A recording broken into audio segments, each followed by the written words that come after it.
PB ग्रुपचे प्रमुख गौतम चंदनशिवे यांच्या वाढदिवसानिमित्त सोलापूर महानगरपालिका शाळा क्रमांक 11 व 5 मधील विद्यार्थ्यांना शालेय बॅगचे वाटप करण्यात आले।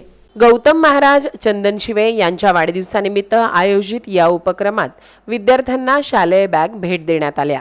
बॅग मिळाल्याने विद्यार्थ्यांच्या चेहऱ्यावर आनंद पाहायला मिळाला। यावेळी पीबी ग्रुपचे प्रमुख गौतम महाराज चंदनशिवे, चाचा सोनवणे, रवी सकट, रंगा वाघमारे, प्रेम रणदिवे, दाजी वाघमारे, सागर देडे, कैलास वाघमारे, समाधान सकट, सुमित चंदनशिवे, प्रथमेश सुरबसे, मॅडी थोरात, बंटी सरवदे, अजय इंगळे, आशिष पात्रे, विनय क्षीरसागर, अनीस सय्यद, प्रतीक चंदनशिवे, बंटी माने, अंकिता चंदनशिवे, लखन चंदनशिवे, सुशांत मुळूक आदी उपस्थित होते। शाळा क्रमांक 11च्या शिक्षिका श्रीमती रितपुरे आणि शाळा क्रमांक 5चे शिक्षक किरण शेळके, बाळराज जाधव यांची यावेळी विशेष उपस्थिती होती।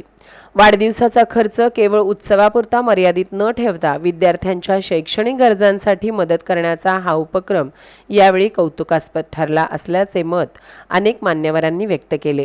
विद्यार्थ्यांच्या शिक्षणाला हातभार लावणाऱ्या या उपक्रमातून सामाजिक बांधिलकीचा संदेश देण्यात आला। सोलापूर महानगरपालिकेची 11 नंबर शाळा व 5 नंबर शाळा या शाळेमध्ये विद्यार्थ्यांना, गोरगरीब विद्यार्थ्यांना शालेय बॅग वाटप करण्यात आला।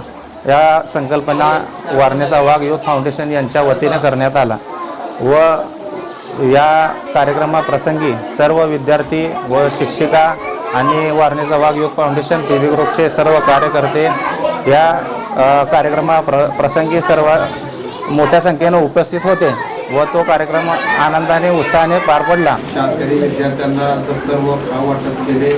माझ्या वाढदिवसानिमित्त त्यांचे मी मनापासून आभार व्यक्त करतो आणि पुढील भविष्यामध्ये जे युवकांसाठी काम असेल ते काम प्रबुद्ध भारत करू मंडळ, पीबी ग्रुप व कार्यसम्राट आनंददादा चंदनशिवे यांच्या मार्गदर्शनाखाली युवकांना न्याय मिळवून देणं, युवतींना न्याय मिळवून देणं, महिलांना न्याय मिळवून देणं, महापालिकेतले प्रश्न असू द्या किंवा जिल्हा परिषदेतले प्रश्न असू द्या किंवा कॉलेजमधले प्रश्न असू द्या, ॲडमिशनचा विषय असू द्या, कोणत्याही शाळेमध्ये गोरगरीब विद्यार्थ्यांना किंवा महिलांना त्रास होत असेल तर कार्यसम्राट आनंददादा चंदनशिवे यांच्या मार्गदर्शनाखाली पीबी ग्रुपच्या वतीने आम्ही ते कार्य करत राहू आणि सामाजिक काम हे आमचं कधीही थांबणार नाही